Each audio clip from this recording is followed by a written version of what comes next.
Salam əziz şagirdlər, bugün sizinlə monitorinq sınaqlar kitabımızın 3-cü sınağının izahına baxırıq.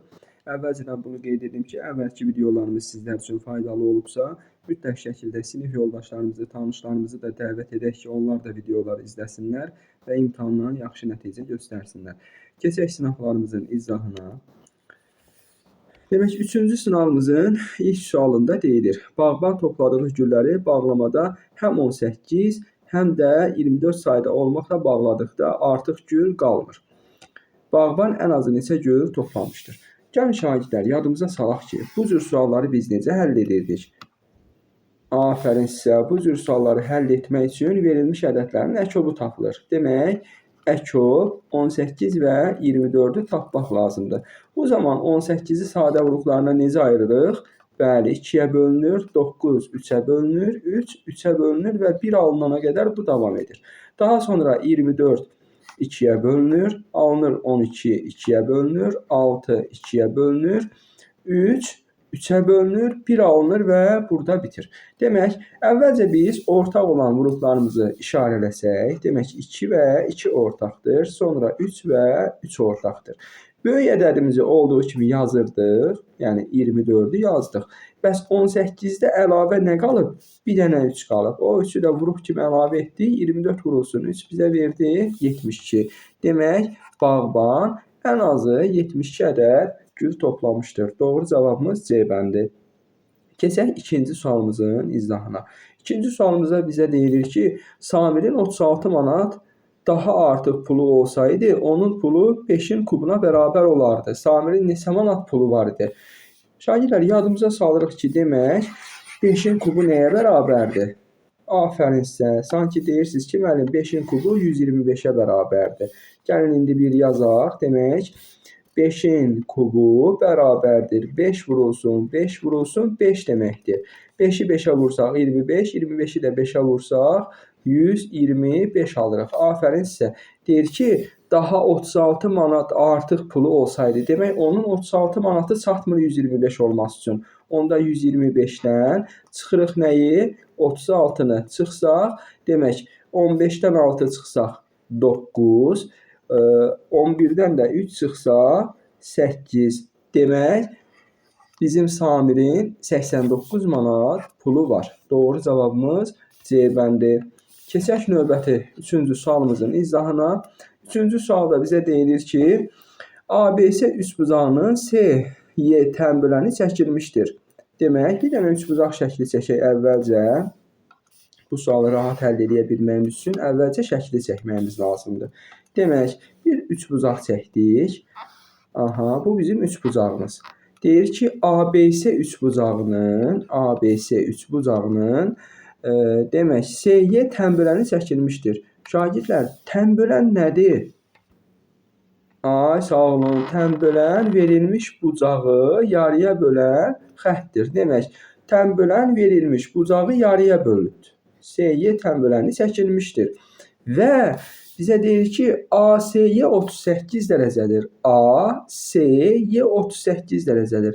Aha, tənbülən. Bax, buradakı bucaq 38 dərəcə oldusa, bu da neçə olmalıdır? Afərin sizə, 38 dərəcə olmalıdır.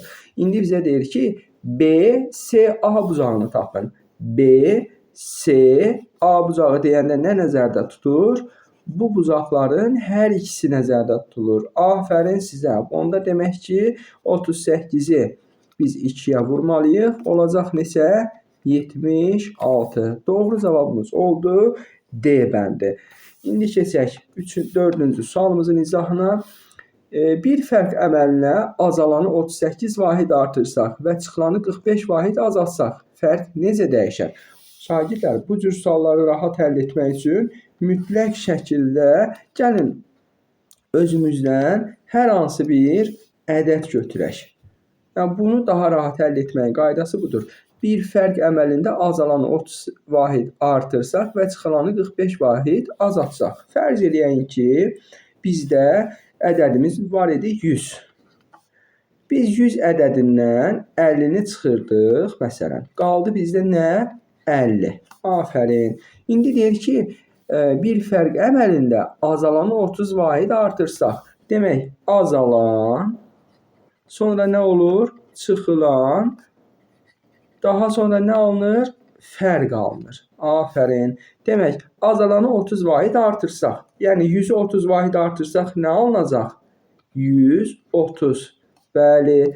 Sonra deyir ki, çıxılanı 45 vahid azaltsaq, biz nə etməyimiz lazımdır? Çıxılanı 45 vahid azaldırıq. Çıxılanı 45 vahid azaltmaq, 50-ni 45 vahid azaltmaq 5 çıxmaq deməkdir. Nə alınacaq? 125. İndi bizə deyir ki, fərq necə dəyişər? Fərqimiz oldu 125. Əvvəl neçə idi? 50. Necə dəyişdi? Baxaq görək. 125-dən 50-ni çıxdıq. 75-ə bərabərdir. İndi 75 vahid nə baş verdi? Artması oldu. Doğru deyirsiniz. Afərin sizə. Demək, 75 vahid artar. A bəndi doğru cavabımızdır. Keçirik 5-ci sualımızın izahına. 5-də deyir ki, aşağıdakı ifadələrdən hansının qiyməti 0-a bərabərdir? Gəlin tapaq görək. Gəlin tapaq görək hansı olacaq. Mənfi 7-nin üzərinə 7 gəlirik. 7 manat borcum var idi. 7 manat qazandım. Borcumu verdim. Pulum qalmadı. Bəli, cavabımız oldu 0. A bəndi doğrudur. Amma digərlərini də yoxlayaq. Mənfi 5-i müsbət 5-ə vursaq, mənfi 25 alınar. Demək bu deyil. Mənfi 6-nı mənfi 1-ə bölsək, mənfi mənfiyə bölünəndə afərin müsbət qalır. Müsbət 6. 8 çıxaq mənfi 8. 2 mənfi yanaşı gələndə nə baş verir? Afərin sizə toplama olur. 8-in üstə 8 gəlsək 16 olacaq. Demək, yalnız 0-a bərabər olanımız hansıdır? A bəndidir. Doğru tapanlara afərin deyirəm. Keçirəm 6-cı sualımızın izahına. İfadənin qiymətini hesablayın. Kəsirləri hesablamaqla bağlı əvvəlki dərsimizdə bir neçə suala baxmışdıq. Xatırlayanlar varsa, yəqin ki, bu testi də daha doğru, daha tez tapıblar. Əvvəlcə 8-də 7-ni olduğu kimi saxlasam, 4-də 3-ü sürət və məxrəcini 2-yə vurub nə yaza bilərik şagirdlər? Afərin, 8-də 6 yaza bilərik. Davam edəkmi? Üzərinə gəl. İkinci, qarışıq ədədimiz necə yazılmalıdır düzgün olmayan kəsir şəklində? 4-ü 2-yə vursaq 8, üzərinə 3 gəlsəm 11. Afərin. Onu da o 2-yə vursaq sürət və məxrəcini nə alarıq? 8-də 22. Demək, üzərinə gəldik nəyi? 8-də 22-ni. Demək, şagirdlər, biz burada əvvəlcə mötərizənin içərisini həll etsək, eyni ortaq məxrəcdə yazdıq 8-də, sürətdə 7 çıxaq 6, üzərinə gəl 8-də 22 ifadəsi. 7-dən 6 çıxsaq, afərin, 8-də 1 alındı. Üzərinə də gəldim 8-də 22-ni. Nə aldıq?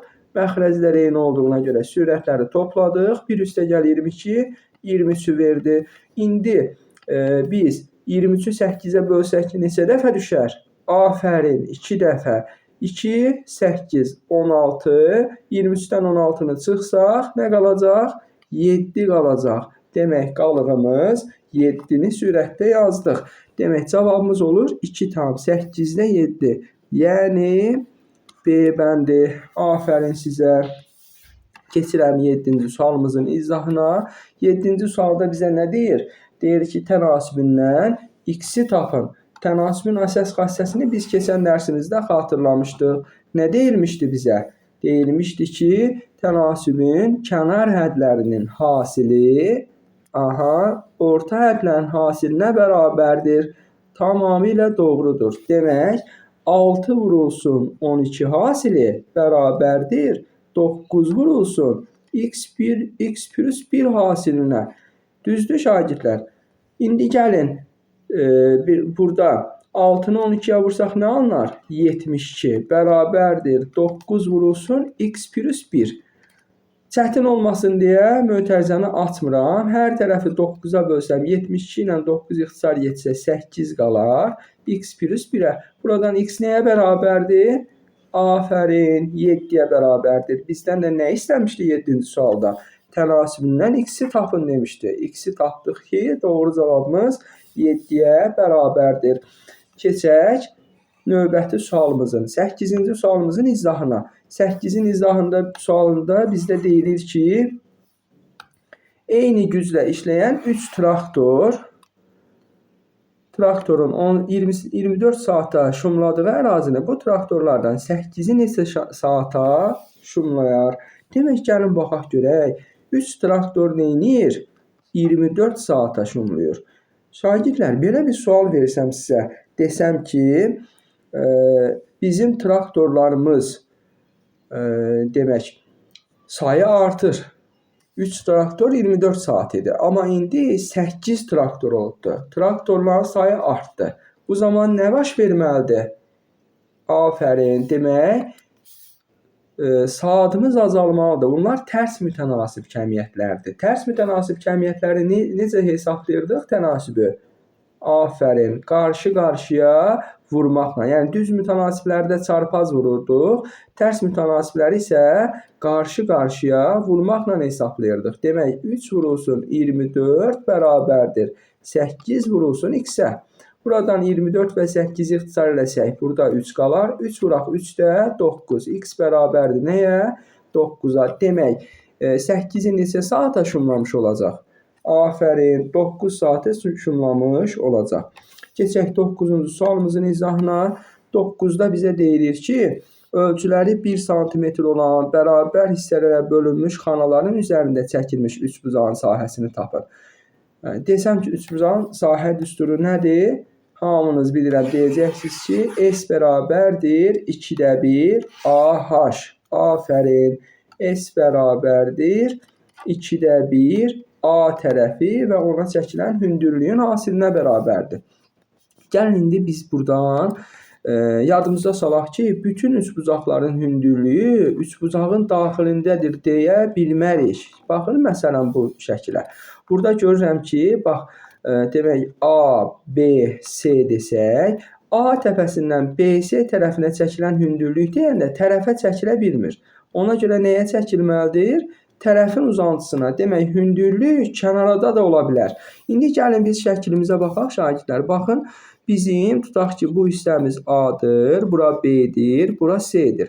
C təpəsindən AB-yə hündürlük çək desək, baxın, bu mavi hissəyə C-dən bir hündürlük çəkməyimiz lazım olacaq ki, bura deyirik H. İndi deyir ki, ölçüləri 1-dir. Onda baxıram ki, 1, 2, 3 damamız var. Onda burada H-ımız 3-dür. Bəs AB tərəfimiz neçədir? 1, 2, 3, 4-dür. Demək, AB tərəfimiz də 4-dür. Onda biz sahəni tapmaq üçün S bərabərdir 2-də 1, tərəfimiz 4, o tərəfə çəkilən hündürlük isə nədir? 3-ə bərabərdir. Burada da 3. 2 ilə 4-ü ixtisar eləsək, burada 1, 2 qalar. 2 vurulsun, 3 hasil isə bizə verir 6-nı. Bəli, afərin sizə. Demək, 9-cu sualımızın cavabı olacaq B bəndi. Davam edək, şagirdlər, 10-cu sualın izahına baxaq. 10-cu sualda bizə deyir ki, işin 60% görüldükdən sonra hansı hissəsi görülməmiş qalar? 60%-ni görürəmsə, bütün işi ümumiyyətlə yadımıza salaq ki, bütün işimiz nə qədərdir?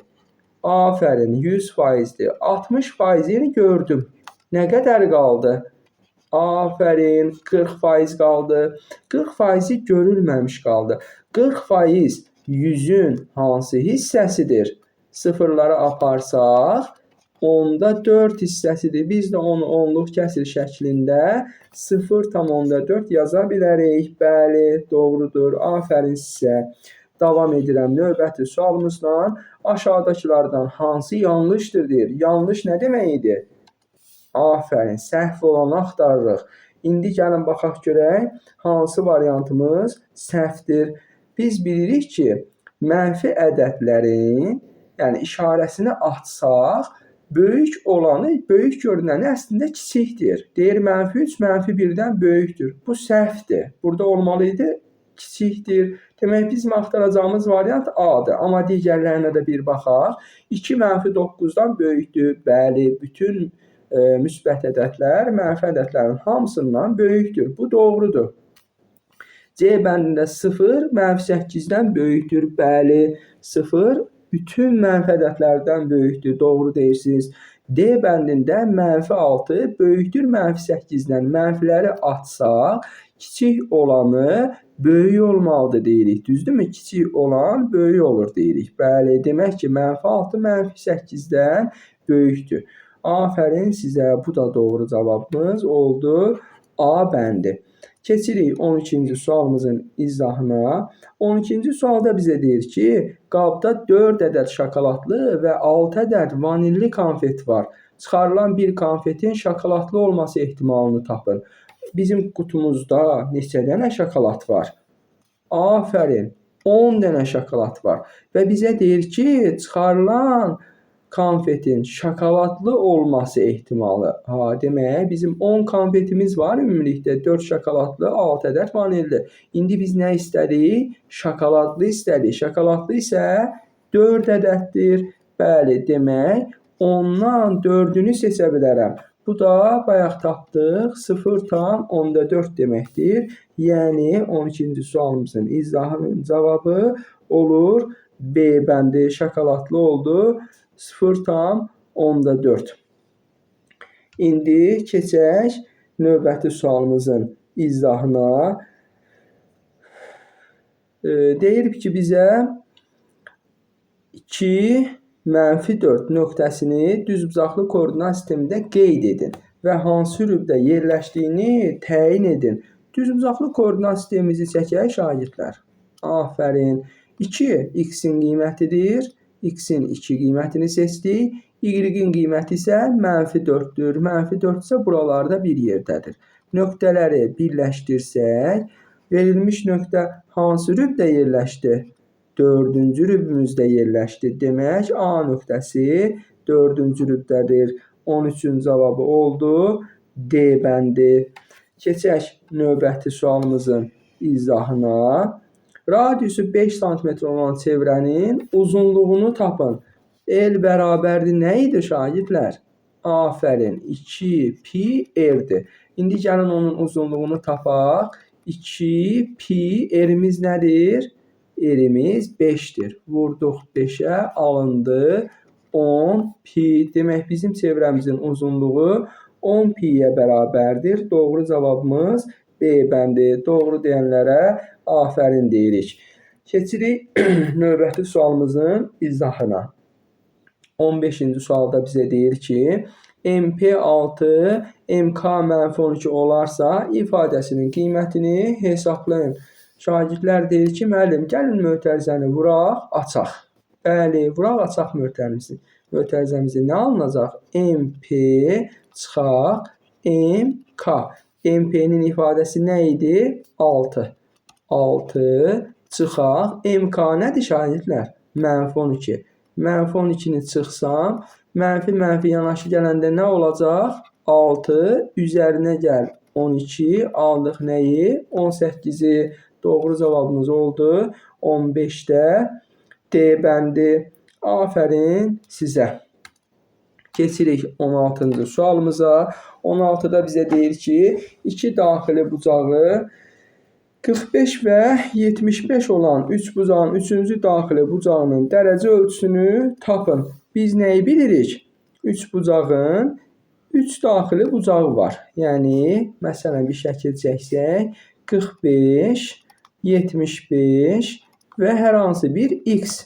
Demək, 45 üzərinə gəl 75, üzərinə gəl x nə olmalıdır? Doğru deyirsiniz. Afərin. Olacaq 180 dərəcə. 45-in üzərinə 75 gəlsəm nə verəcək bizdə? 120 dərəcə. Üzərinə gələk x bərabərdir 180 dərəcəyə. Buradan x nəyə bərabərdir? 60 dərəcəyə. Afərin. Demək, 16-nın cavabı oldu C bəndi. Davam edirik. 17-ci sualımızın izahına baxaq. Deyir ki, verilən ədədləri artan sıra ilə düzün. Artan sırada düzmək üçün əvvəlcə nəyi tapmamız lazımdır? Ən kiçiyini. Ən kiçik ədədimiz -8-dir. Bəli. Sonra nə gəlir içərisində? -5 gəlir. Daha sonra nə gəlir şagirdlər? -2 gəlir. Bəli. Sonra 0, sonra 4. sonra 0, sonra da 4. -8, -5, -2, 0, 4. -8, -5, -2, 0, 4. 17-də doğru cavabımız D bənd oldu. Keçirik 18-ci sualımızın izahına. Burada nə deyir görək? Deyir tərəflərindən biri 14 sm və bu tərəfə çəkilmiş hündürlüyü 9 sm olan paralleloqramın sahəsini tapın. Şagirdlər, biz paralleloqramı bir yadımıza salaq görək, paralleloqram hansı fiqurdur? Yəni, şəkili gözəl çəkək, biraz maraqlı olsun. Demək, paralleloqramı biz demişdik ki, tərəfləri bir-birinə, iki qarşı tərəf bir-birinə paralel və bərabər olması lazımdır. Bəli, bu bizim paralleloqramımızdır. Və deyir ki, tərəfləri nədir? 14 və bu tərəfə çəkilmiş hündürlük isə 9-dur. Fərz edək, bu tərəfimiz 14-dür. Bu tərəfə çəkilmiş hündürlük isə 9-a bərabərdir sahəsini. Paralleloqramın sahəsi ilə bağlı keçən dəfə belə bir sual yazmışdıq ki, S bərabərdir A vurulsun HA. Yəni, hansı tərəf verilibsə ona çəkilən hündürlüyə hasili verilən paralleloqramın sahəsi deməkdir. Gəlin, indi baxaq. Onda S bərabər olacaq. Tərəfimiz 14, həmin tərəfə çəkilən hündürlük isə 9. 9, 4, 36, 90, 126 santimetrin kvadratı. Doğru cavabımız oldu. B variantı. Keçirik 19-cu sualımıza. Görək 19-cu sualımızda nə deyir bizə? Oturacağının radiusu 3 cm və hündürlüyü 13 cm olarsa silindrin həcmini tapın. Silindri yadımıza salaq görək şagirdlər. Görək silindir necə bir fiqur idi? Biz həmin silindri bir yadımıza salaq. Daha sonra isə məsələmizi həll edək. Deyir, oturacağının radiusu 3 cm, hündürlüyü 13 cm olan. Demək, silindir boru formasındadır. Afərin sizə. Baxın, bu bizim silindrimiz. Deyir ki, oturacağının radiusu 3 cm. Burada bir radius var. Bu 3 cm-dir. Hündürlüyü nəyə bərabərdir? 13 cm-ə. Afərin. Demək, radiusu 3, hündürlüyü 13. Olarsa silindrin həcmi. Silindrin həcmi və V bərabərdir oturacağının sahəsi, yəni dairənin sahəsi pi r kvadratı, hündürlüyü h. Demək, biz buradan həcmi tapsaq, V bərabərdir pi, radiusumuzu 3 verib. 3-ün kvadratı vurulsun, h-mızı neçə verib? Afərin, 13 verib. Hesablasaq, demək, pi vurulsun, 9 vurulsun, 13.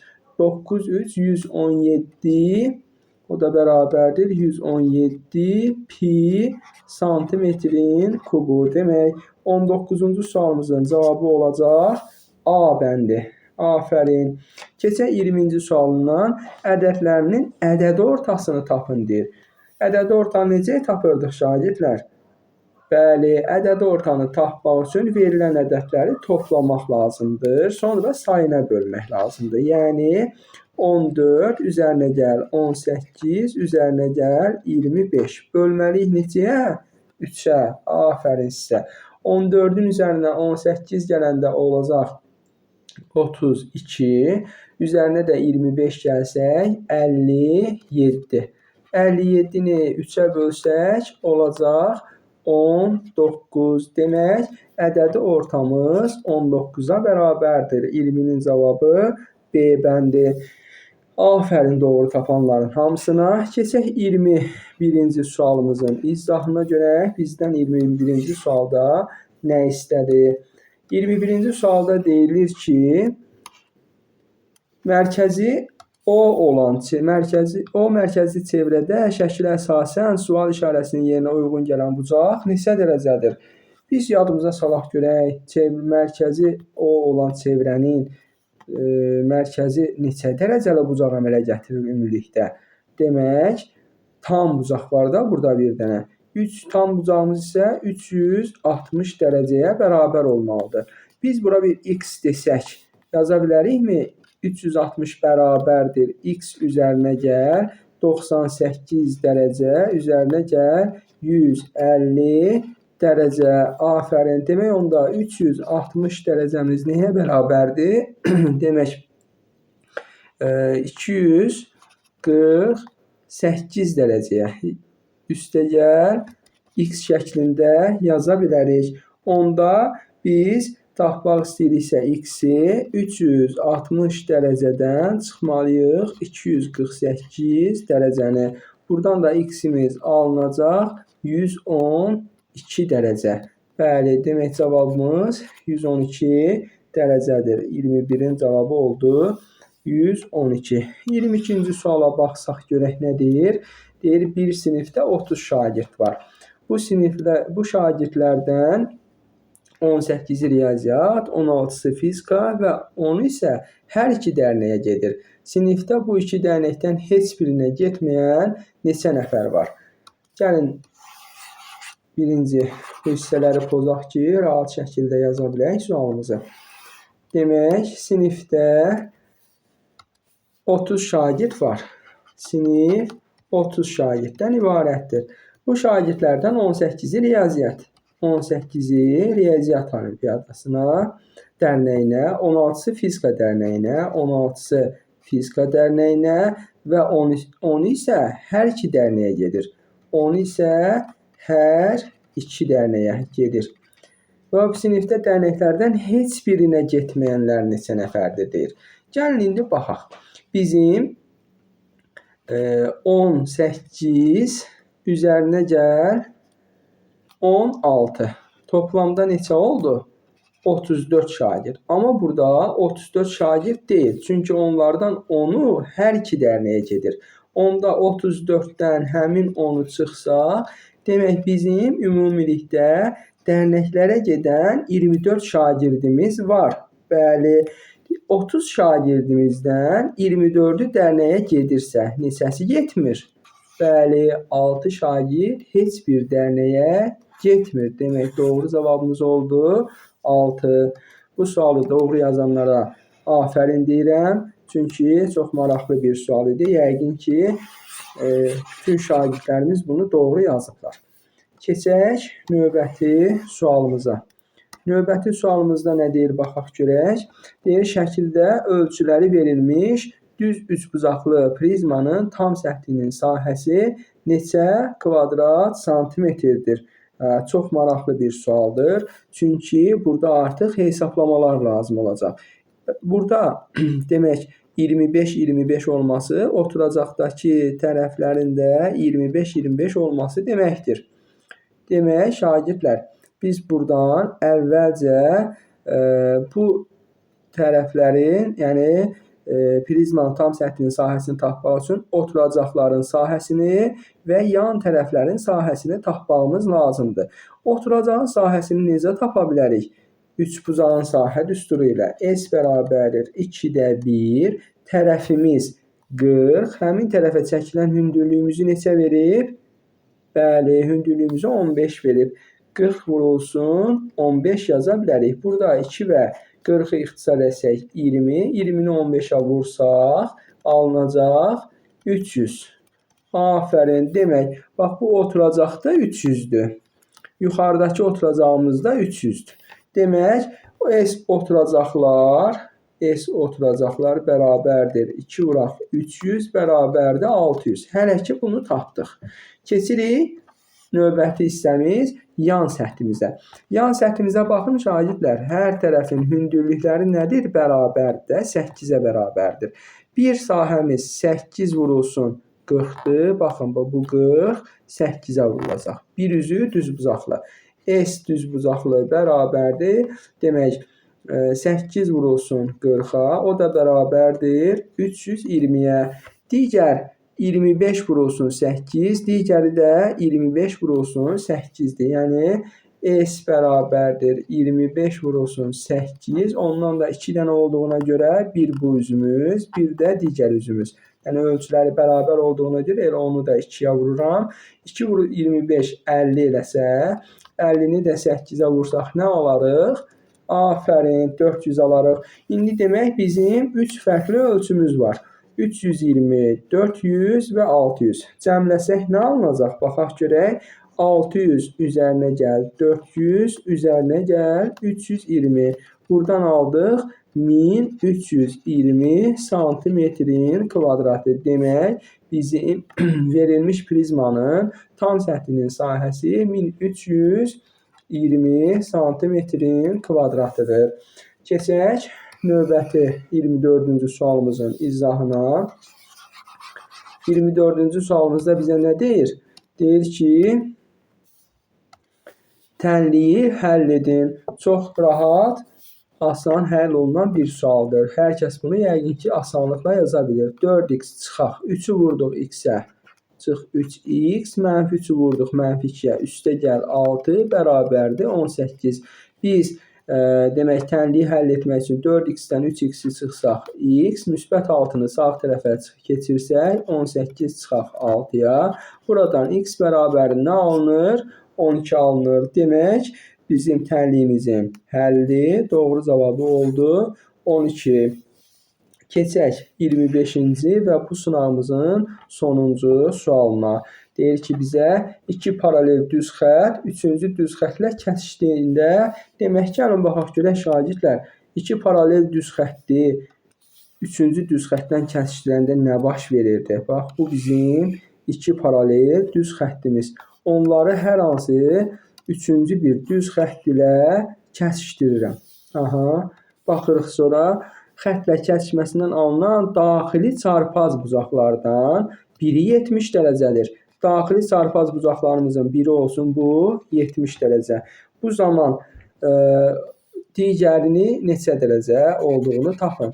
Biz nə xassəsi bilirik? Afərin, doğru deyirsiniz. Biz bilirik ki, daxili çarpaz bucaqların dərəcə ölçüləri bir-birinə bərabərdir. Demək, biri 70 dərəcədirsə, digəri də 70 dərəcə olacaq. Doğru cavabımız oldu 70 dərəcə. Afərin şagirdlər.